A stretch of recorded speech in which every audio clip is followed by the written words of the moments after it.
migratório é um fato histórico ligado à própria história da humanidade, mas que, frente ao mundo de hoje, tornou-se um assunto muito complexo.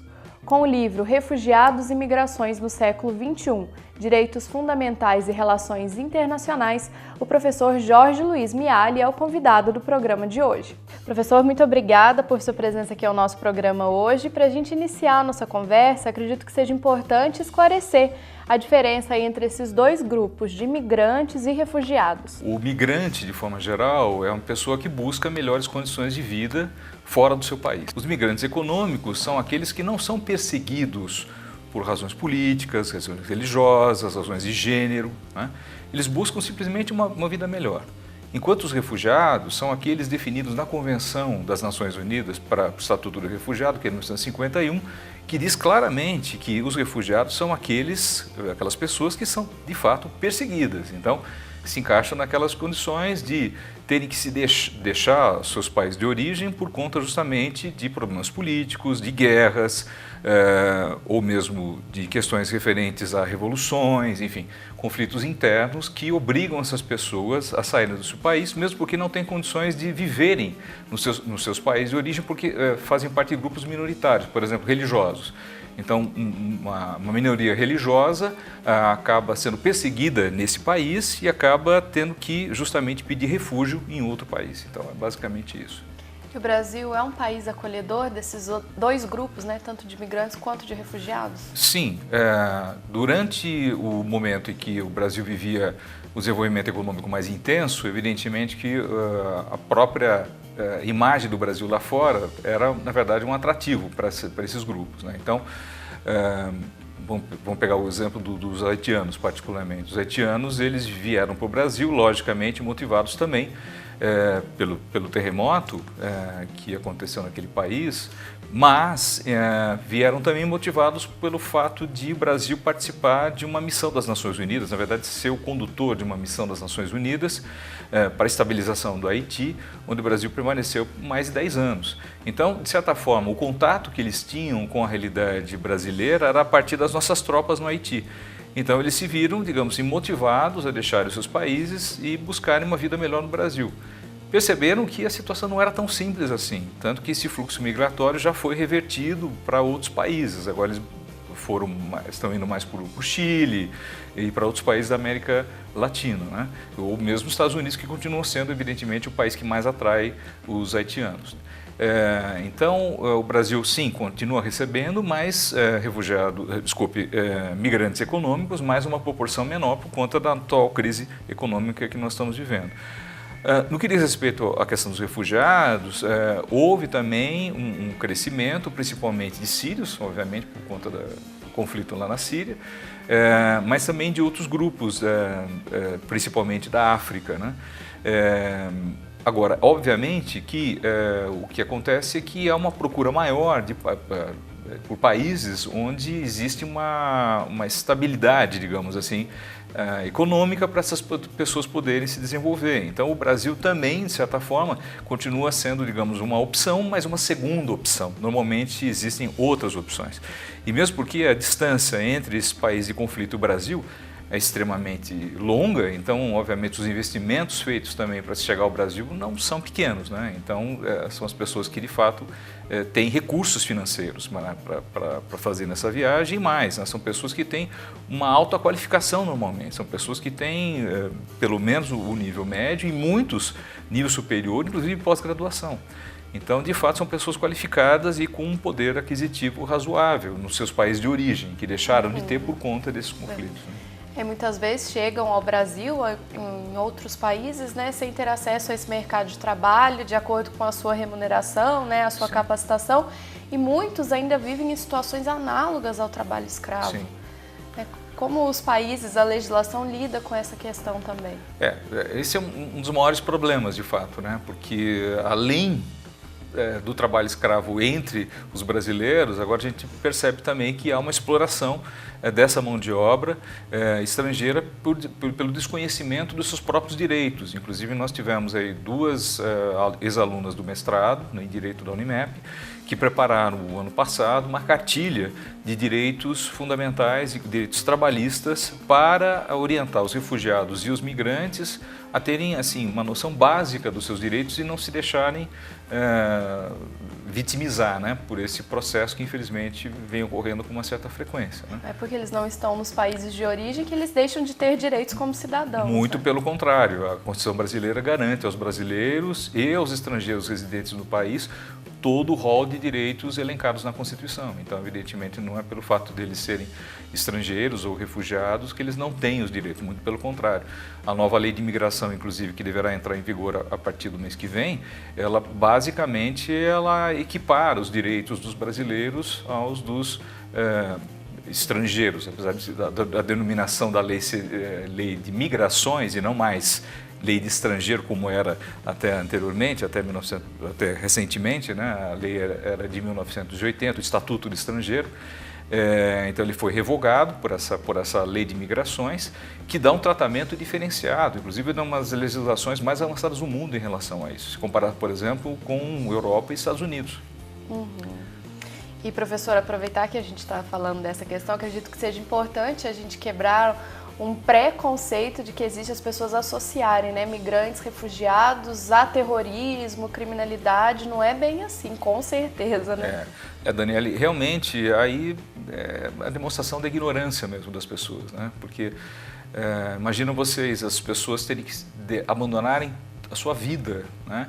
E enfrentarem uma realidade totalmente nova para eles. Evidentemente, a grande maioria, a esmagadora maioria dessas pessoas, elas são pessoas que simplesmente vêm buscar uma oportunidade nova de reconstruir as suas vidas, né? Então, não são, evidentemente, terroristas, não são pessoas que vêm prejudicar a sociedade brasileira, muito pelo contrário, vêm contribuir para a formação da sociedade brasileira, como aconteceu no passado. A gente não pode esquecer que nós somos um país basicamente de imigrantes, né? Forçados ou não, né? Mas basicamente isso. Então, olhe um pouco para as suas respectivas histórias, as respectivas histórias das suas origens, das suas famílias, e percebam que elas não eram de origem terrorista, né? Evidentemente, por uma questão, obviamente, de segurança internacional, é necessário que haja alguns cuidados, né? Mas isso não significa taxá-los, rotulá-los todos como terroristas, muito pelo contrário. E professor, recentemente o senhor lançou um livro em parceria com pesquisadores de outros países, como Espanha e Itália, falando justamente, né, sobre essa questão de refugiados e imigrantes. Conta pra gente o que é discutido nessa obra. Essa obra é uma iniciativa do Grupo de Estudos sobre Refugiados e Migrações, que é vinculado ao nosso programa de pós-graduação em Direito aqui da Unimep, e tem como vice-coordenadora a professora Fabiola, que é a coordenadora do curso de Relações Internacionais.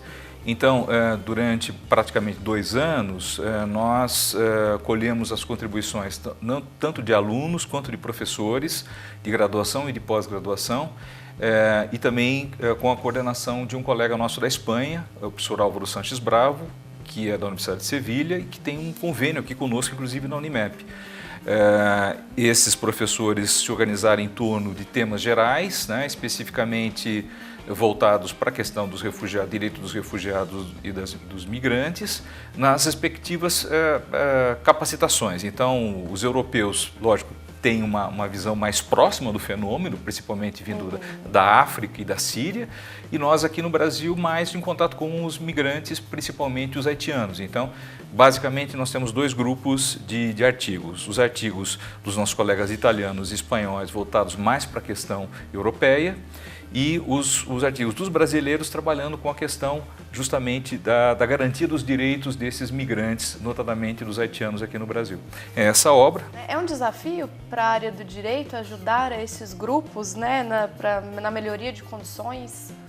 Sim, o desafio é permanente, né? O desafio é permanente na medida em que os novos fluxos exigem, evidentemente, mudanças na legislação.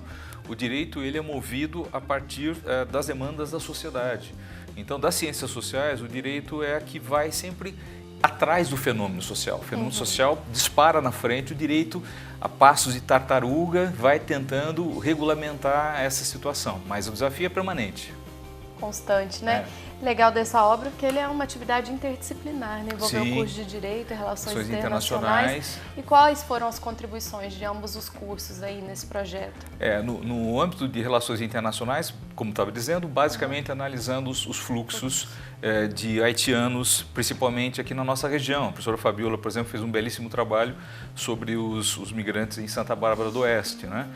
Existe também uma extensão que o professor Marcelo da assessoria internacional é o responsável, né? Marcelo Leite. Isso, Marcelo Leite, e ele tem desenvolvido também um trabalho muito interessante, ele contribui também com outros colegas da Faculdade de Gestão e Negócios também, e o pessoal do direito basicamente fazendo uma análise das mudanças legislativas, porque é um momento aí, nós temos a contribuição de uma aluna nossa de iniciação científica, cujo projeto foi justamente acompanhar todo o processo legislativo de mudança na legislação sobre imigrantes e aqui agora recentemente, né? Então, são trabalhos que se complementam de certa forma.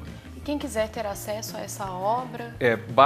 Basta entrar em contato com a Sueli, que é a nossa secretária do curso de mestrado em Direito, que ela poderá providenciar. O custo com desconto é de R$ 80 a obra, em relação ter um desconto em relação ao preço da editora, e a Sueli ela atende na parte da manhã e na parte da tarde lá na Secretaria do Mestrado. Professor, para a gente finalizar a nossa entrevista, o senhor falou da postura do nosso país, dos termos, né, que o Brasil assinou com relação mais humanizado, né, humanitária, essa questão dos refugiados e dos imigrantes, e como a gente percebe essa relação ao redor do mundo, né, dos outros países com essa questão, porque a gente sabe que vive uma crise, principalmente nessa questão migratória de refugiados.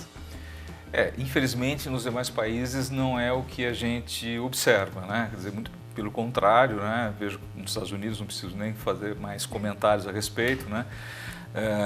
Mas na Europa, particularmente, apesar do discurso ser um discurso de proteção dos direitos humanos, etc., a gente sabe que, infelizmente, por conta das pressões políticas e da pressão, principalmente de alguns partidos que são xenófobos, que estão tendo representação no parlamento. Veja a última eleição na Alemanha, onde você, pela primeira vez desde o final da Segunda Guerra Mundial, você tem um grupo relativamente expressivo, né, de políticos de origem neonazista, né, por conta justamente da política que foi implementada pela Angela Merkel há alguns anos atrás, no sentido de abrir o espaço alemão para a recepção desses refugiados, e a resposta, infelizmente, não foi positiva em alguns setores da sociedade, né, repercutindo diretamente no resultado das eleições. Então, no caso da Europa é mais complexo, porque você tem países que normalmente são mais procurados, principalmente Alemanha e Reino Unido. A política do Reino Unido é muito restritiva, extremamente restritiva em relação a essa matéria. Proporcionalmente, nós temos alguns países que teriam condições de receber esses refugiados, como por exemplo Portugal, né? Mas a procura é mínima em relação ao Reino Unido e à Alemanha, por exemplo. Então, é uma opção dos próprios refugiados, né? Eles preferem apostar as fichas, né, em países que são os mais desenvolvidos do bloco. A França tem alguns problemas também, né? A Itália tem recebido na medida do possível, mas também com grandes dificuldades, principalmente na Sicília, né? Nós temos uma concentração muito grande de refugiados que vêm da Líbia, desse fluxo para a Itália, e que ficam lá em verdadeiros campos fechados, né, e com poucas possibilidades depois de chegarem até o continente, né? Então é uma situação de fato complicada. A Espanha também começa a ter muitos problemas nessa área, e a tendência é haver um fechamento, infelizmente, né? Alguns países que têm uma política diferenciada, como o Canadá, por exemplo, o problema justamente esses refugiados terem recursos financeiros para fazerem uma viagem até o Canadá, etc. Então, aí fica muito mais difícil, né? Então, é uma questão até geográfica que limita, né, digamos assim, a área de atuação dessas pessoas, né? Eu acredito que a solução mais viável Seria manter a paz, né? Não ter perseguições nesses países de origem, até porque ninguém gostaria, né, de abandonar Sim. o seu país, a sua cultura, para Exatamente. viver em outro espaço. Com certeza, certamente é isso, quer dizer, mas isso envolve, logicamente, uma articulação política que não é fácil. Veja o caso da Síria, particularmente. Né? Não basta o Estado Islâmico estar sendo combatido com uma certa eficiência, né? Mas é uma articulação entre as potências, na verdade. Né? Enquanto a Rússia e os Estados Unidos não chegarem a um consenso, evidentemente a guerra da Síria não vai terminar. Então tá bom, professor. Muito obrigada pela sua presença e parabéns pelo lançamento da obra. Eu que agradeço. Obrigado.